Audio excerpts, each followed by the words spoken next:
Greetings and salutations, all you beautiful individuals. It is another epi of League Unlock. Eric and Mark here with you guys as we roll into day 3. Action of first stand, first squad advancing to top 4, and our first squad heading home after the event. And we've had some silver scrapes, we've had some back and forth, some real bangers. We were ready for G2 to start closing the gap coming into the big matchup against BLG, and I'm sorry to say, our European and by proxy Western fans, it was a tough day at the office. I think, unfortunately, there was a lineup change for G2. We thought we were getting caps. It was craps in the mid lane today for a large percentage of it. And unfortunately, he has to take a large share, a lion's share, which is always what happens when you are that leader, that big-time performer for your team. But as well, I think you can look at almost everybody else in G2 at this point for how poor the performance was and how dominant BLG was able to be throughout the majority of this series. And I only say the majority of this series because at some point in Game 3, when they had such a ginormous lead, they decided to try and go for the hero plays. The TikTok, mega superstar blow it up viral play, which I'll tell you, they ended up hitting a couple times, especially your boy Knight in the mid lane. The LPL TikTok account is going to be busy for the next week running highlight clips from this series. Yeah, and the absolute low light of this series is probably the first 5 minutes of that Game 3, because that, I challenge you, go through the history of LoL esports to see a more tilted back-to-back play being made than them trying to dive a Lulu when they know the other jungle's there. Skewmond is starting the whole game by flashing in to get the red buff to kind of split the jungle, and it's just an absolute disaster. 3k gold lead by 5 minutes. The fact that G2 actually have some maybe angles to get back in before Knight, again, janitor mop cleans them up, is actually incredible based on how this third game started. I think it's one of those ones where heading into that third game, you were hoping, okay, yes, things haven't gone your way so far, but this has got to be the turning point, right? Eventually, we're going to see the real G2, the G2 that we hoped to see in this series. You didn't. You just never did. And I think outside of a couple of sporadic moments in this series of G2 finding a pushback here or there, and especially, as you said, then you get to this Game 3 and you lay out the first 5-7 minutes with that giga tilting type of plays. That is not the way that things wanted to go. And absolutely, I think that was kind of the real heartbreaker for most people, is that not only were you disappointed with the performance to that point, but you kind of at least convinced yourself, all right, at some point here, we're going to get to see them put up that real fight and at least get some real effort here. And I don't think you ever really got that through this series. There was, pushback angles of positivity that you could take from G2 in those first 2 games, and that full-blown tilt moment in Game 3. Top lane wasn't doing anything. BB and Bin were just chilling. It was all mid and bot lane. But the first 2 games, when G2 did maybe look like they had avenues to take over, there's something about seeing that G2 Samurai that unlocks something deep within Giga Bin, because first we get the Ambessa 1v3 to secure the Game 1 win, and then the confidence on the Gnar to again essentially walk in 1v3 and crush the entire hopes and spirits of all the European fans. I'm not buying whatever, correct, kind political type of statement could come through from the BLG side.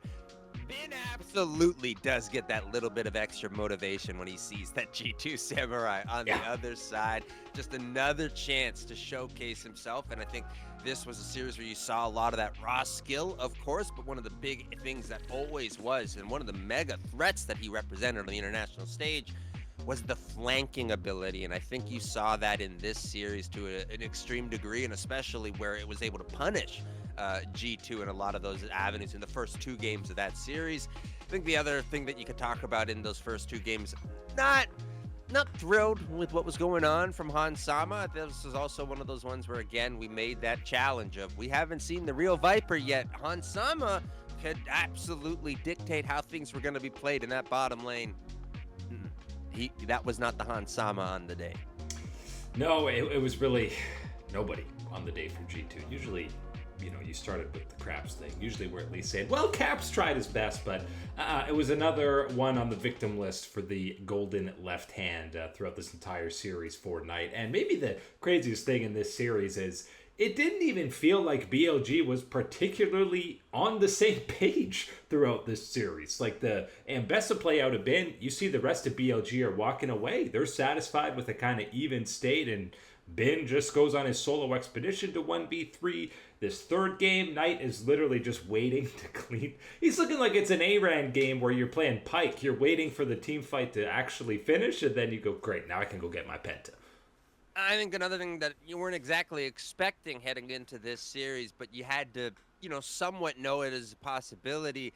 This is probably the best series out of On that we have seen for BLG throughout the entirety of this year. Yes, we know, again, talking about Viper in the bottom lane has been one of these points that you're looking for, but as well, On's performance has certainly been on a downward trend in the last year and a half or so. This is a big bounce back one, and especially on the international stage against G2. Good to see for him. And incredibly, Viper, again, is the guy you're waiting to level up, not On, which is crazy in itself. But it's impressively another series, this time in 3-0 fashion, where Viper didn't have to do that much. Yes, the Yunara got incredibly fed in that third game, but I'm pretty convinced you could put a lot of people on that Yunara pick in the third game and you'd be coming away with the win. So it's another set where that really doesn't need to be tested for BLG. Doesn't need to be tested, but that's still one of the avenues that is causing that hiccup, that little pause, that slight delay in going full board with BLG is something like that. And I think for me, that's one of those things that I need to see as far as when you're talking about what is remaining at a tournament like this, with on the other side of the bracket is Gen G and doing what Gen G does, and knowing that out there, yeah, I'm gonna need to see the real Vipers stand up for old BLG. So now, of course, the real test or question mark for G2 will be, what is the bounce back after getting smacked across the face from BLG as they drop down to losers now?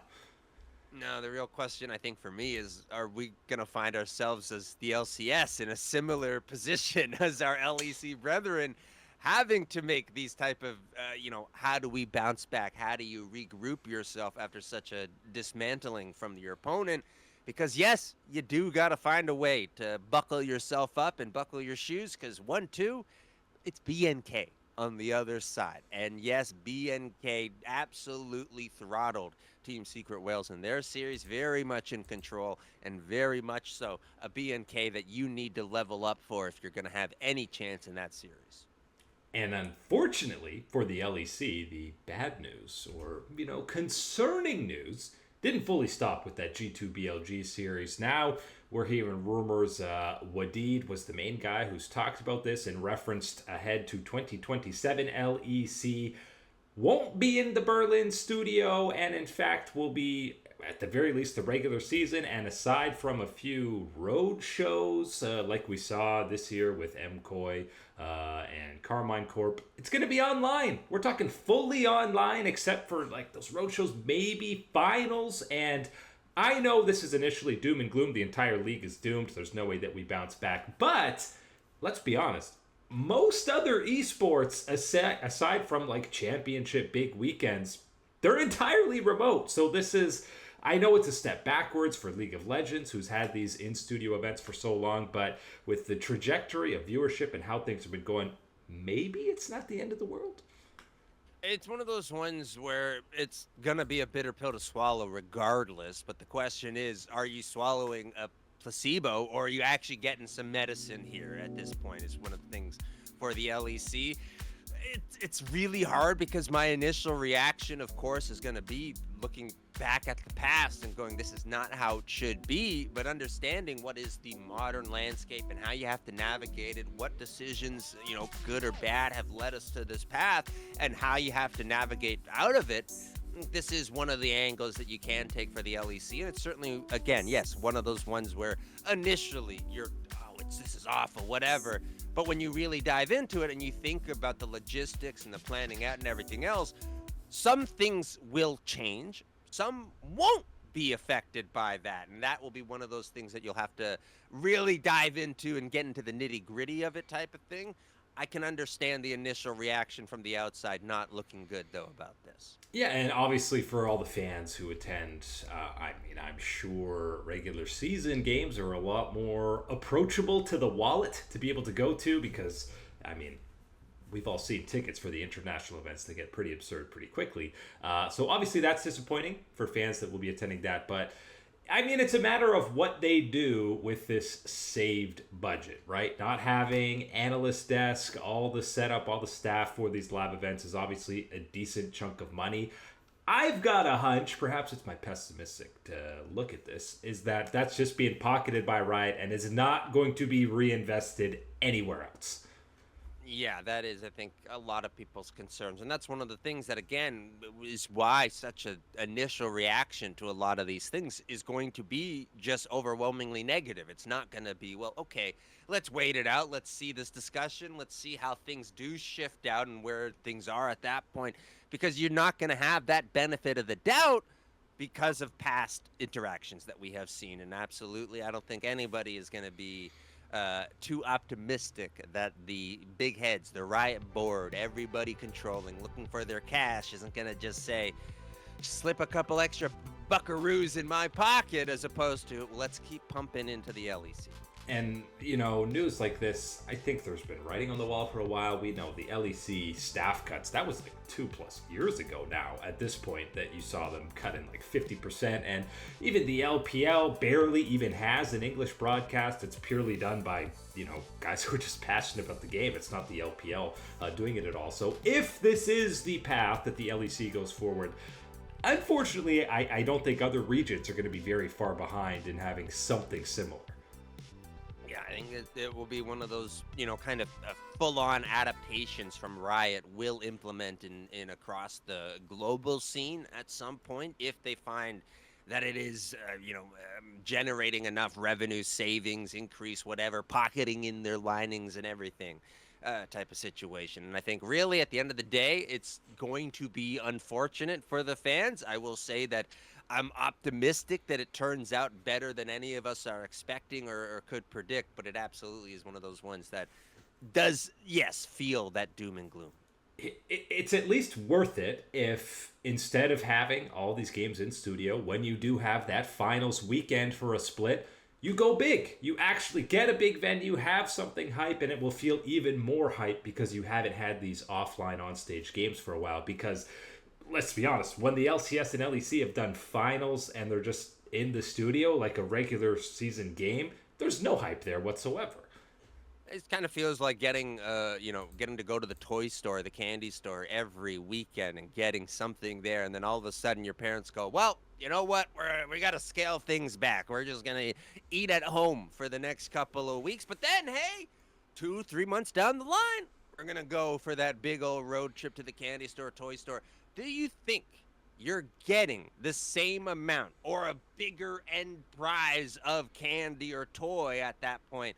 Or is it simply just another trip to the candy store and it's going to be regular? That is what you have to avoid if this is the situation of the LEC. It cannot be that you are just playing online and then, here's a regular roadshow type of thing that we've done in the past, whatever, here it is, you're satisfied. It would have to be that extra candy, that extra toy on top of that trip because you're not making as many trips and not having that opportunity to have the weekend viewership.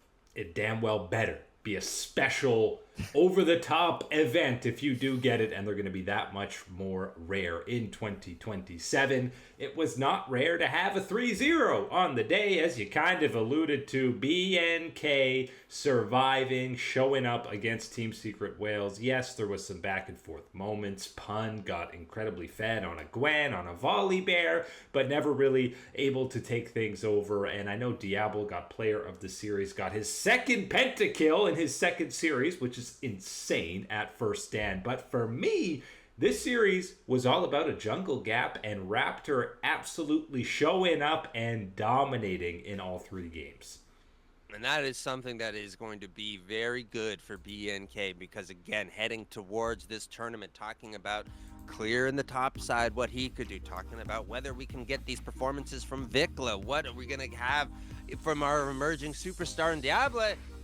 Who can facilitate all of that? It's your boy Raptor in the jungle. And for him to be playing at that type of level, and again, some of the bigger series that we saw from BNK throughout the LCK, he was a major factor within that and having things go right for BNK. And so, yes, seeing the signs of that throughout this series today absolutely is one of those good signs that you want to be seeing about BNK. And I mean, again, the series against BLG, it was kind of like they forced Game 5 despite the level that Raptor and Vikla were both playing at, and both had a bounce-back series in a big way on this one. That's not to say there weren't some highlights from Diable. Mentioned the Penta kill to close out on Ezreal. He was absolutely gliding on the Callista, and the obvious heroic play of the day goes to Kellen. Face tank flashing a thresh hook to keep his boy Diablo online. I think Kellen and Diablo are the best duo synergy at the tournament, I'm gonna say it. Find yourself a support like that. Oh man, you gotta look real hard, but man, when you do, you get one of those guys willing to put it out on the line for you like that, invest the flash and everything. Oh, it's beautiful. You love to see it. Man, this is absolutely a great series, and was certainly one of those ones where you can take a lot of momentum from this if you are BNK, and that is where it gets very scary if you are G2, because you didn't need BNK picking up any more momentum or hype and excitement. Well, especially now you've seen the head-to-head against BLG for both BNK and G2, and I'll let you decide who had the better showing, more competitive match. But it speaks to, number one, how short this tournament is and how quickly things can change, because heading into this BLG matchup, you and I think a lot of other people were saying, G2's got a chance here to be competitive, maybe even get a bit of an upset. And now you flip that, what BNK just did against TSW, and you're going, yeah, I'm worried about G2 against BNK now. Oh, the problem was that this was 7th place G2, not G2, the champions of the LEC that showed up. I think there is a very big difference between the two squads, and unfortunately, yes, 7th place has shown up instead of first place G2, and that's not going to be good. Now, that can change within the course of the time, between these series and type of things, and I think one of the things that you can bank on, hopefully, if you are G2, is how poor things were for Caps, and the fact that it was craps, because guess what? It was also pretty craps for BNK in the mid lane from your boy Vikla. So that's absolutely one of those ones, and you can look at him and the rest of the squad bouncing back today as one of those angles that maybe you can hope for when you have that head-to-head against BNK. You want a glass half full kind of angle for the LCS, though. Now, the bar you have to jump over against Gen G with what G2 just did against BLG. Just don't give up a 3K gold lead by 5 minutes. We're not calling for a series win, maybe a game win, or maybe at least an angle where you're in the driver's seat. And this is how I know that the LCS has scarred me more than any other traditional sport, because in any traditional sport, I'd take this every single time. I'd go, yeah, of course, perfect, no matter how bad it's going to be. You're not going to be as bad as that. You're no way you're going to... I've seen the LCS enough times to know that the bar's been lowered. Let's limbo down, baby. Let's get even lower at this point is what I've seen from the LCS. So I'm hoping that's not going to be the case when you stack up against the big daddy of them all at this event, Gen G. Unfortunately, you probably now have a Chovy/Gen G after getting memed on by some Brazilian streamers. Chovy probably didn't even know what happened, but now he reads about it. He's probably extra angry. So who's he going to take it out on? Whoever he plays next on the Rift. So Saint, run away, my man. Which I don't want to talk too much on, but by the way, that is absolutely gutless to do to a guy that is giving you one of those type of privileges and opportunities to have that to speak with them after the game and all these type of exposure things, and then to try and clown on a guy like that, a guy who's as accomplished and skilled like that. Embarrassing. And yeah, like Chovy, one of the nicest dudes who only time he trash talks is when Riot feeds him these lines in the teaser videos. So hopefully Chobi's not too angry for Lion's sake, because they don't need any extra motivation to beat them down. But hopefully it's not another 3-0, 3-0 type of day when you look at Loud versus JDG. You got to give the Brazilian fans at least a game to cheer about, right? I think for the sake of first stand, you hope it's not going to just be 3-0, 3-0 again. That would be absolutely pretty bad news for the tournament at that point. And it's already not been, super constructive type of talks about what we have seen so far. So yes, banking on seeing FlyQuest at the very least be able to make this an actual series against Gen G. Both fingers crossed in that regards for that one. And then on the other side, I think Loud absolutely can, bring some of the crowd energy if they're able to absolutely get some of these things on the board.